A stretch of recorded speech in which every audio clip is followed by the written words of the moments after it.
show.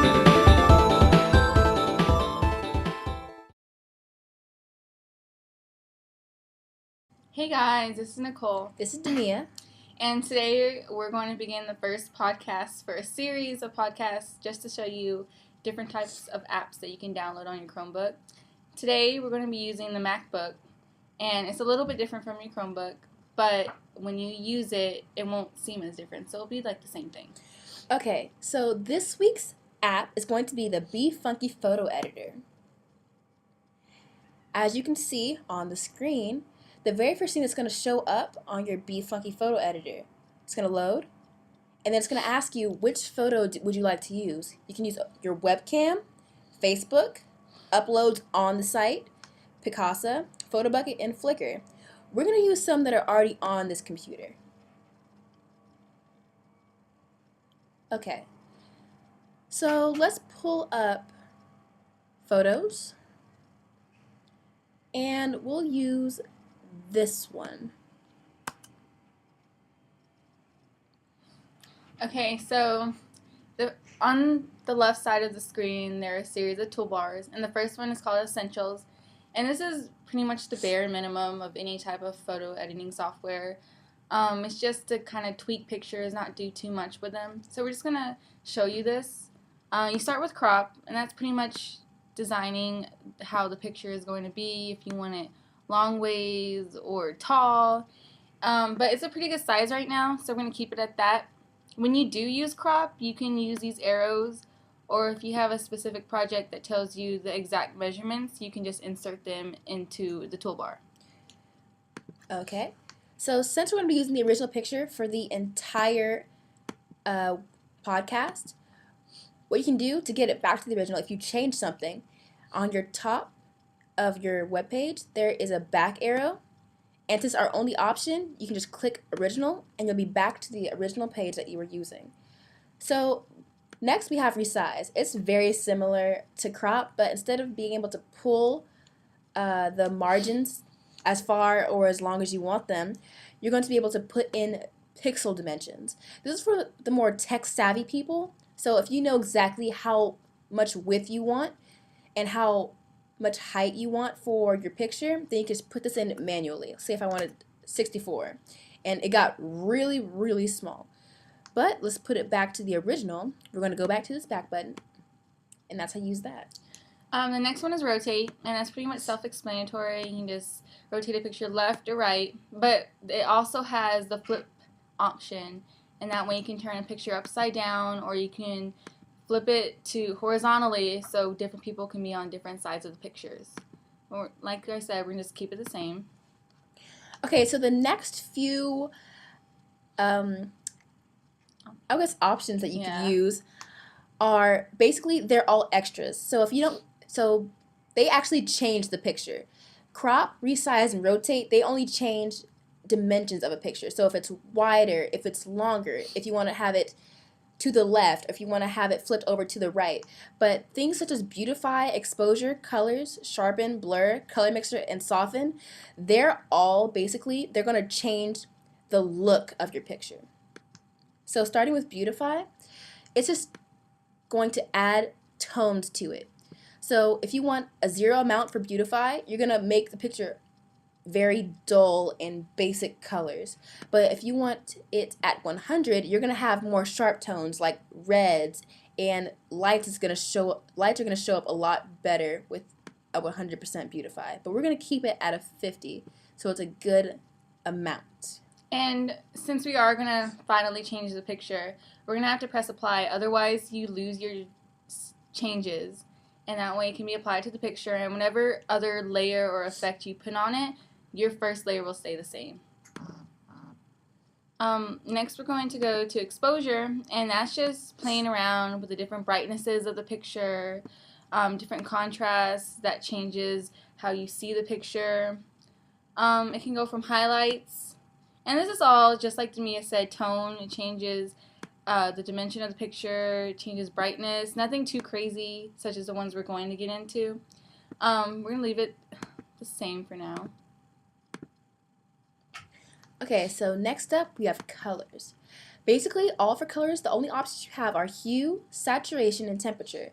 We'll start down here. Temperature is just going to add warm and cold tones to your picture. For those of you that don't know, a cold tone will be more in the blue/violet area, and the warmer tones will be in the orange, yellow, and red area. So if you want to have you can say a hotter temperature, you'd be more with the orange. And if you want a cooler temperature, you'll be up in the blues. We're going to leave that alone, so we're going to put it right back at 0. Next up, we're going to have the saturation. Saturation is very much similar to temperature, but all you get is the warm tones. And then when it's warm, it's going to be pretty dang hot. So basically, as you can see, they're really, really red and pink, and they look fun. So, but if you have a negative 100 saturation, you're making it a complete white and black antique photo. Once again, we're going to leave it back at 0 because we want this picture to be as normal as possible when we're done. Hue, for hue, it's really you're changing every dimension color of your photo. So you're going to change every surface. So Dr. Rios and his companion, their skin is changing colors. So when we're at 0, normal skin colors, we have blues, we have purples, pinks, oranges, reds, greens. Basically, hue is going to change every color in your picture to about the same color saturation. Okay, we're going to leave that at 0. And next up, we have sharpen.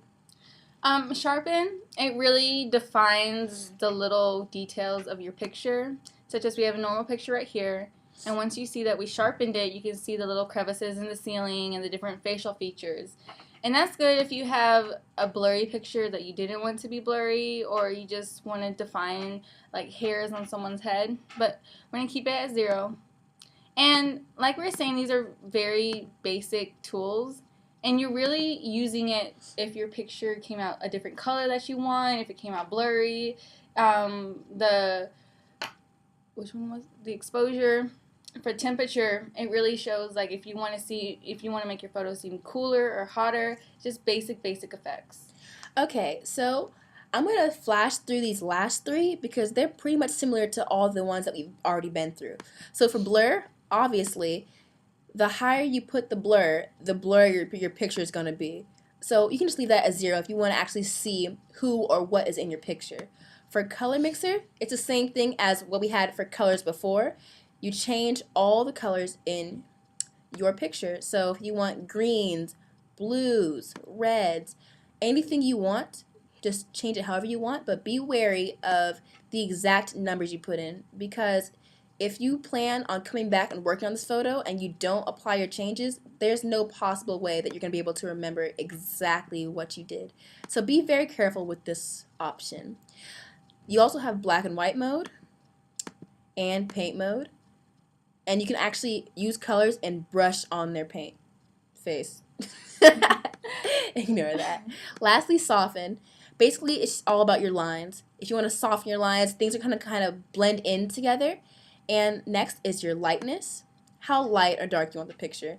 These are all very standard things. But we're going to go back to our original so we can go on to the next phase. So this is where it really gets exciting.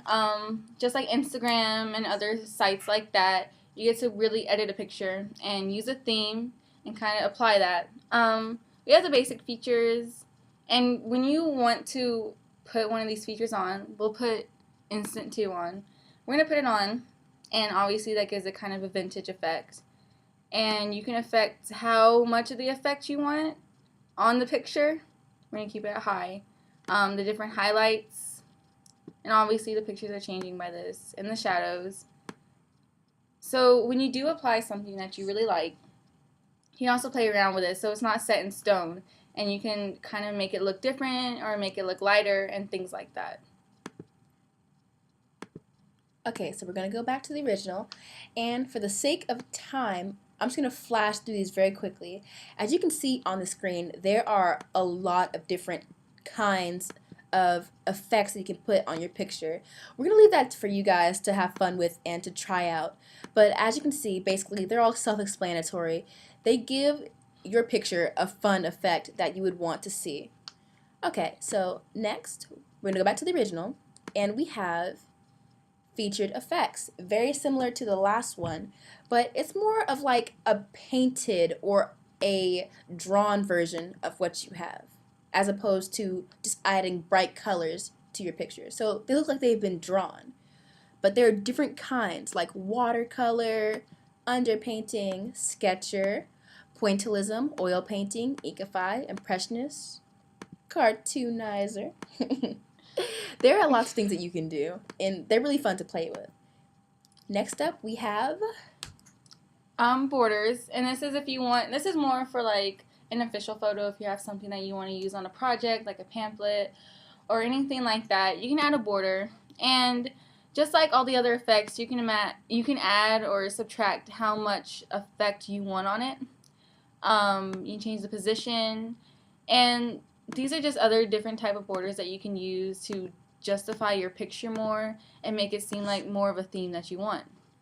And like the effects, there's a lot of other different types. There's some to go with the holidays. There's some to just mess around with and seem kind of like fairy tale like. But it's really just to give your picture that extra defining.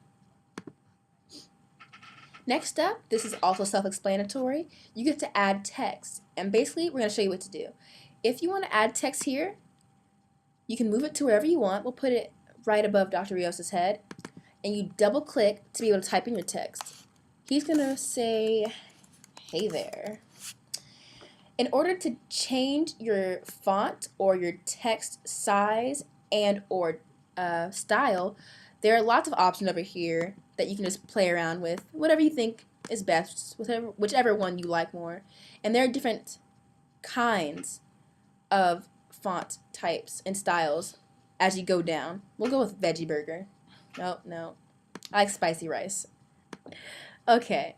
Then to the right, you can move it so it can be centered to the right, to the left. But as you can see, since it's only one line, it doesn't really change anything. And you can also change the background color of your picture. You have to click on it.